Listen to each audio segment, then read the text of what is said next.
If you've been on the hunt for a reliable upholstery adhesive that can handle everything from your marine projects to DIY home crafts, then you might want to consider the Polymat 777 professional grade glue. Today, we're diving into what makes this product a standout in the market, especially for those who need something that's both durable and easy to use.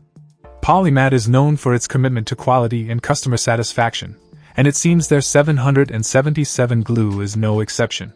This adhesive is specifically designed for versatility.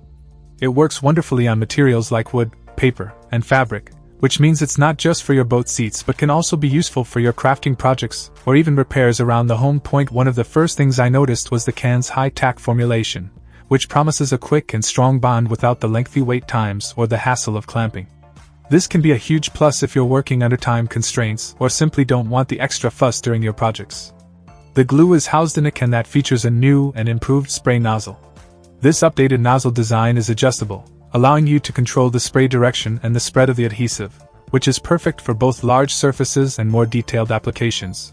Moving on to its durability, the Polymat 777 glue is described as extremely durable and resistant to harsh conditions, including high resistance to gas, oil, and salt. This is particularly important for marine environments where materials are constantly exposed to harsh elements. Moreover, the glue boasts a solution-dyed polypropylene base that ensures good color fastness and UV protection, making it an excellent choice for outdoor as well as indoor applications. One aspect that I find very appealing. Check out the video description for updated price. And thank you for watching this video.